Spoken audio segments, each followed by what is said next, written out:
dengan Teacher Nina dalam pelajaran Bahasa Indonesia.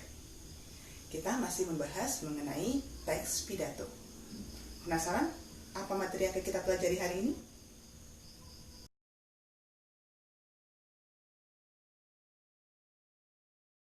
Materi yang akan kita bahas kali ini adalah tentang menulis dan membacakan teks pidato. Tujuan dari pembelajaran kita adalah Ananda mampu untuk menulis atau menyusun sebuah teks pidato, dan Ananda juga mampu untuk membacakan teks pidato atau berpidato. Nah, bagaimana cara kita menyusun atau menulis teks pidato? Apa saja langkah-langkah dalam menulis teks pidato? Dan bagaimana pula Ananda berpidato yang baik? Apa saja metode yang terdapat pada pidato? Dan hal-hal penting apa saja yang perlu kita perhatikan ketika kita berpidato? Untuk lebih jelas, yuk simak penjelasan materi teacher berikut ini.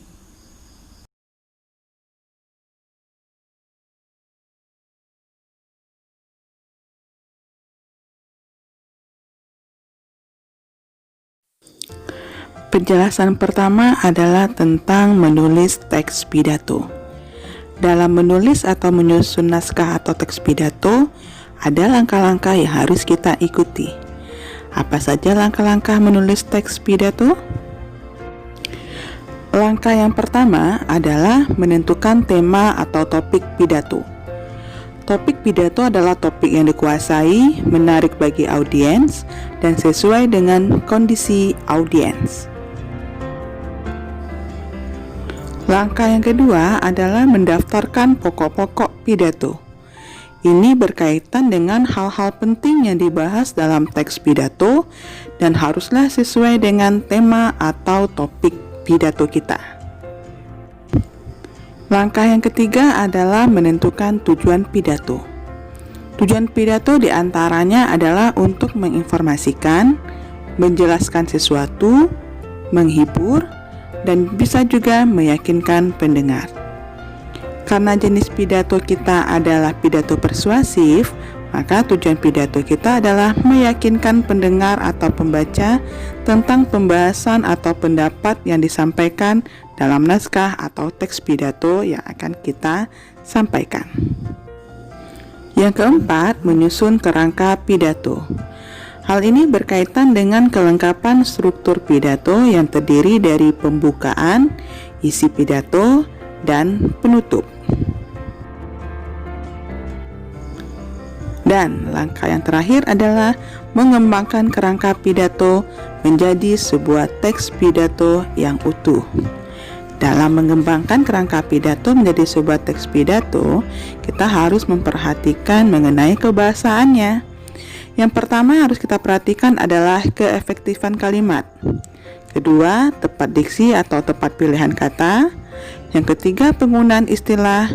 Dan yang keempat, penggunaan gaya bahasa atau ungkapan untuk meyakinkan pembaca atau pendengar. Materi selanjutnya adalah membacakan teks pidato atau berpidato. Apa saja metode yang bisa digunakan dalam berpidato?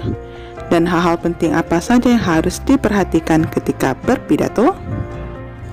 Ada 4 metode berpidato. Yang pertama adalah metode impromptu atau serta-merta. Itu adalah metode berpidato tanpa persiapan. Artinya kita tidak menyiapkan naskah atau teks pidato. Yang kedua, metode manuskrip atau naskah, yaitu metode berpidato dengan membacakan naskah atau teks pidato. Berarti kita harus menyiapkan dulu naskah atau teks pidato. Yang ketiga, metode ekstemporan adalah metode berpidato dengan mencatat pokok-pokok pidato. Artinya kita membawa sebuah kertas kecil yang isinya hanyalah pokok-pokok pidato dan kita kembangkan dengan menggunakan bahasa kita sendiri. Dan yang keempat adalah metode memoriter atau menghafal, yaitu metode berpidato dengan menghafalkan isi naskah atau teks pidato yang telah kita persiapkan terlebih dahulu.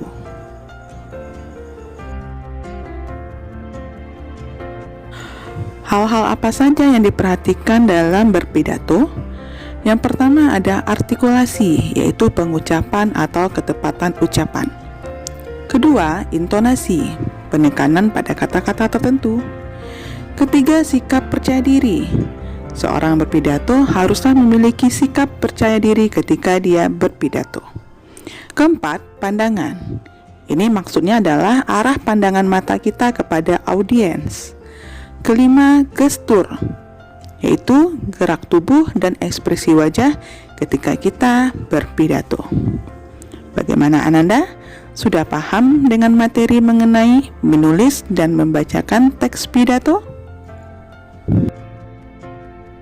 Itulah materi kita pada pertemuan kali ini.